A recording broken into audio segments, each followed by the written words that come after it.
देश में कोरोना के आंकड़े एक बार फिर बढ़ गए हैं। सोमवार को देश में कोरोना के कुल 3.29 लाख नए मामले सामने आए थे, जो मंगलवार को बढ़कर 3.48 लाख हो गए हैं। वहीं मौत के नए आंकड़े ने अभी तक के सारे रिकॉर्ड तोड़ दिए हैं। देश में एक दिन में पहली बार कोरोना से 4200 मरीजों की मौत हुई है।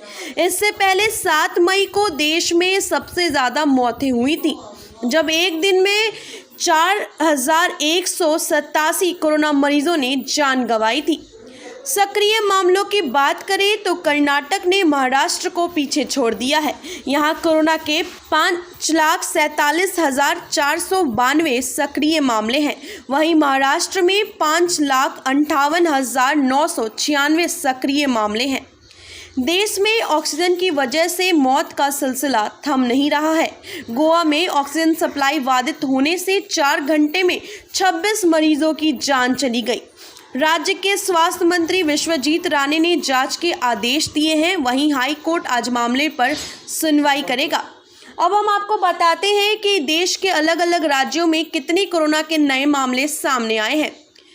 महाराष्ट्र में पिछले 24 घंटे में 40,956 नए कोरोना के मामले सामने आए। वहीं 753 मौतें हुई, जबकि 71,963 मरीज डिस्चार्ज हुए।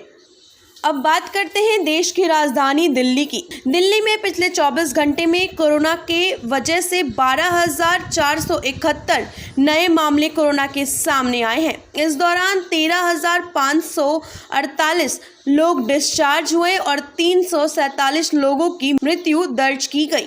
मध्य प्रदेश में पिछले 24 घंटे में 9,754 नए मामले कोरोना के सामने आए हैं, जबकि 54 मरीजों की मौत हो गई है। इस दौरान 9,517 मरीजों की रिकवरी रिपोर्ट की गई है। कर्नाटक में पिछले 24 घंटे में 49,510 नए मामले कोरोना के सामने आए हैं। वहीं इस दौरान 480 मौतें दर्ज की गई हैं। हालांकि पिछले 24 घंटे में यहां और 22,548 मरीज डिस्चार्ज हुए हैं। अगर बात करें गुजरात की, तो गुजरात में पिछले 24 घंटे में 10,990 नए मामले कोरोना के सामने आए हैं, जबकि 118 लोगों की मृत्यु हो गई। बढ़ रहे कोरोना मामले को देखते हुए गुजरात के 36 शहरों में नाइट कर्फ्यू को 18 मई तक के लिए बढ़ा दिया गया है। यहां शाम 8 बजे से सुबह 6 बजे तक कर्फ्यू जारी रहेगा।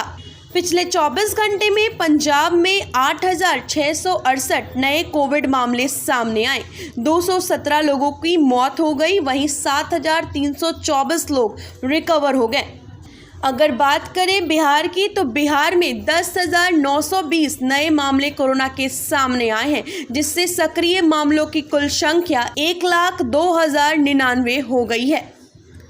देश में कोरोना की दूसरी लहर के बीच देश के कई राज्यों और केंद्र शासित प्रदेशों में नए केस कम हो रहे हैं। इस वजह से केंद्र सरकार ने नियमों में छूट देना शुरू कर दिया है। सरकार ने टेस्टिंग में से जुड़ी शर्तों में कुछ बदलाव किए हैं। इसके मुताबिक अब एक से दूसरे राज्य में जाने से पहले RT-PCR टेस्ट कराना जरूरी नहीं होगा।